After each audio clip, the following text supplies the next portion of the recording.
What's going on, beautiful people? And welcome back to another comic book review video. I'm your majestic sayer of words, SuperCliff, and if you guys are new to this channel, then do me a solid by smashing that like and subscribe button, and also hit that notification bell so that you'll never miss out on an upload, and so that you'll always be kept up to date with your favorite top tier comics happening in the comic book world.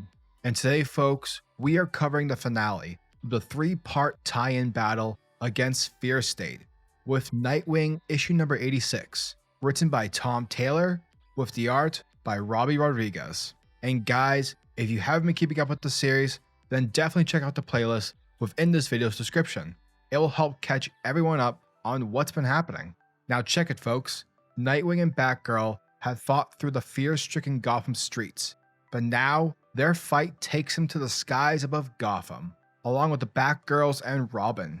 Now aboard the Magistrate skybase, they have made it their mission to bring the airborne leviathan down and to prevent Seer's disinformation from spreading.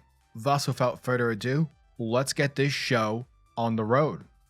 Alrighty folks, so our story is picking up exactly where we left off in the previous issue, and with the clock tower going up in flames, both Dick Grayson and Barbara Gordon are in absolute disbelief because they believe that the Batgirls were just up there when they were communicating with them, and so they are assuming that they just died in the explosion. And with our three heroes not being able to do anything to stop it, they immediately rush over to the clock tower and they start moving boulders, moving debris, concrete. Literally, they are moving everything out of their way as they are desperately trying to find them, trying to see if they are still alive. And as they furiously dig throughout the entire pile of debris, this is where we have Stephanie Brown getting into contact with Barbara through the radio, letting them know that they are safe and they're now trying to find out where they are. Now, of course, Barbara is absolutely confused by this because she literally thought that the Batgirls were inside the clock tower. However, Steph lets them know that they were able to get out just in time. But one thing is that they were not able to do anything to save the clock tower, and for that, they feel a little bit guilty. But of course, Barbara and the others don't give a crap about the clock tower. They are just happy that the two of them made it out alive. And so with everyone getting to their location, we pick up 3 minutes later and 2 blocks away, where we have a reunion among a good portion of the Bat family. And after everyone hugs and catches up with one another, they all look up to the sky base, because not only is that where Seer is, but it's also the home base to Simon Saint and the entire Magistrate. Now, Barbara has one goal in mind, and that goal is to take down Seer, because Seer was the one who destroyed her entire system. She is the one that hacked into everything. Now, the Bat family, they believe that Seer might not be working with the Magistrate. Therefore, this could be a 2 birds with 1 stone situation. And because of that, Nightwing, Stephanie, Cassandra Cain, and Tim Drake are all on board to go on this mission alongside Barbara. However, the question is, how are they going to get up there? Because if they use a plane or a helicopter or anything of that nature, they're more than likely to get shot out of the sky. But Barbara lets them know that they could reprogram the drones. She could reprogram the drones and use them to bring them up there. The only issue is that if they ride the drones, the soldiers are most definitely going to end up noticing them. But this gives Nightwing the idea that the Magistrate soldiers are able to get clearance to go in and out of those places. And so he assumes that it is more than likely that it's coming from their suits, that their suits are what is granting them access into the airbase. And the only thing they need to do now is to go find some Magistrate soldiers, and that's exactly what they do. They go and pick a fight with a couple of them, leading them down an alleyway where they set up an ambush. And as the soldiers come down the alleyway, our heroes jump them and descend upon them from the rooftops. And with all of them putting on their new suits of armor, Tim Drake points out the irony of the situation, because they have spent a majority of their lives out here stopping bad guys who are mugging people in alleyways, and now they are doing the exact same thing. Oh Tim, you sly devil. Thus, with our Bat family completely suited up, the 5 of them head towards the airbase. And as they land in a loading dock, they are immediately met by Seer. And she knew this entire time, through villainy wit, that they were on their way to begin with. And so she also lets the real Magistrate soldiers know on who was coming. And with that, we see a whole squad of Magistrate soldiers making their way towards them. And with that, we see our Bat family jumping into the fray, and they are just laying a beat down on every one of these soldiers. And as Seer watches all this transpire, she's realizing that these guys are barely slowing them down. And so because of that, she believes that it's time to bring all this to an end. And that's when we hear an alarm stating that the ship is falling out of the sky and that everyone needs to evacuate as quickly and as fast as humanly possible. But that's not the only thing that's going on here, because a bunch of the most elite and wealthiest individuals of Gotham have put their children up in this airship, believing it to be the most safest place in the entirety of Gotham City. And so not only do they have to stop the airship from falling out of the sky, but they also need to save all these children and ensure that they don't die. Because if they do, it will more than likely be blamed on Nightwing and the rest of the Bat family. Because fuck vigilantes.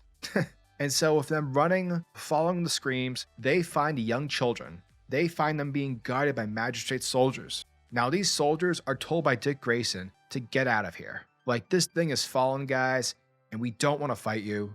But if we do fight you, you will be unconscious. And so basically he's giving them the opportunity right now to just walk away from the situation. And at the end of the day, they didn't make it this far only to be stopped by two bad guys. And so with that, the two magistrates take off running. Now they have to figure out what they're going to do with these kids. And so Nightwing's first thought, let's head towards the command center. And once they arrive there, they see Simon Saint quickly dispatching his guards. Barbara makes her way into the room, checking the computer, and there is a thumb drive that is plugged into one of the USB ports. This thumb drive is the one that belonged to Seer. And what we learn is that Simon Saint had no idea that Seer was even in the system. Now Barbara wants to do everything that she can to find Seer, but right now they have to focus on dropping this airship somewhere where it's not going to hurt anyone, because at the end of the day, they need to bring down the Magistrate. And so what they do is they drop it into Gotham Harbor. Meanwhile, Simon's staying off to his side, trying to be sneaky, trying to go and grab a gun. And once he's able to grab it, he points it directly at Barbara, but she knocks him for a freaking loop. And then she gets on the comm systems and lets everyone know that Skybase will be going into the harbor and that everyone has 3 minutes to evacuate the ship. And with Tim Drake getting all the kids into an escape pod, they make their escape and are now en route to safety. Afterwards, Barbara lets Dick press the button, and boom, Airbase 1 comes falling out of the sky, to which we see Barbara and Dick Grayson sitting on the shoreline, observing and enjoying the sight, because this symbolizes that fear and control is falling and is now sinking into the bottom of the harbor. Therefore, they have saved the city. But Barbara isn't 100% on board with saying that. Yeah, sure, the day was won, but at the end of the day, Seer played all of them. And not only that, but Seer was able to get away. And Barbara lets Dick know that she simply knows too much. She threatens everything that the Bat family has. And Seer could be anyone. But with Barbara vowing that she is somewhere out there, she states that she will be found, because she can't hide from them forever. Thus later on, we see a young girl walking down the alleyway as she throws off one of her jackets, to which we then see the symbol of Seer. And as we start to see her face, we recognize her as one of the Gothamite children whom were trapped in the airship. They rescued Seer. They helped get her off the Magistrate airbase, and now because of this, she's able to disappear into the night.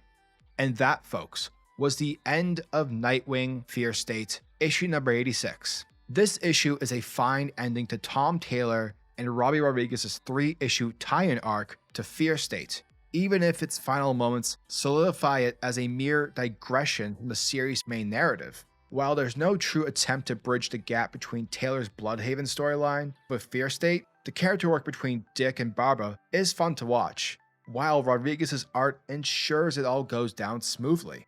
Now, the opening moments of the issue feel a bit phony and exemplify some of my main complaints with the comic book narratives tied to larger canon. Like, come on, every reader knows that both Cassandra Cain and Stephanie Brown are not going to die off panel in a fiery skyscraper explosion. For Christ's sakes, DC, they have a book coming out in less than a month. Therefore, there are 3 pages dedicated to this false drama. So I feel like this whole, hey, the Batgirls died thing was a bit of a waste.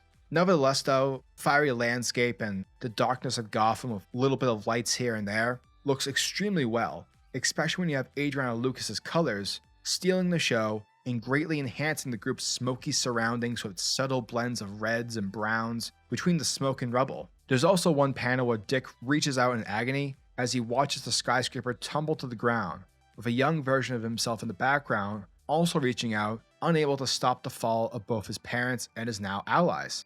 It's a little bit on the nose, but it works. However, once the cliffhanger from the last issue is solved, the issue kicks itself back into gear with a clear objective. Dick, Stephanie, Barbara, Tim, and Cassandra all team up to find a way onto the Magistrate's giant sky base, which floats around the city like a giant UFO. I appreciate Taylor's script and having a bit of fun with a lower stakes operation, where the group baits some Magistrate soldiers into a trap in order to steal their jetpack-equipped armor. And a story filled with mysterious signals, hallucinogenic gases, and superior tech, it's very refreshing to have a simple objective with clear stakes. There's a flying airbase in the sky, they need jetpacks, let's do this. Overall, Rodriguez's tenure on the series was pretty solid, even if his style is far removed from Redondo's more polished aesthetics. But hey, it's Fear State. After all, you're seeing your heroes a little more gaunt and worse for wear. Fits with the atmosphere. Wes Abbott's letters get a good chance to flex a little bit, like when the sky base alarms start to go off and you see the giant woo, which spills over the panel gutters and into the environment themselves. Even other sound effects like Dick pressing a button or Cass cracking her knuckles are expertly rendered.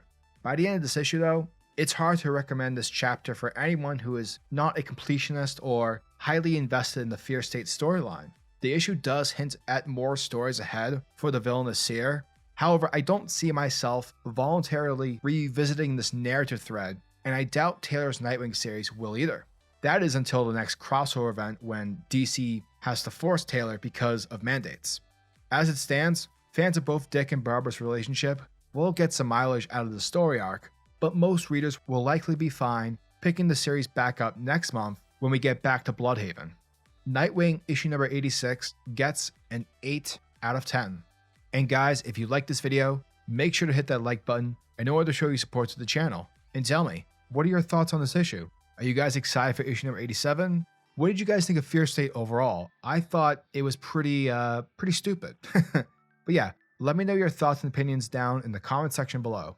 And until the next video, peace.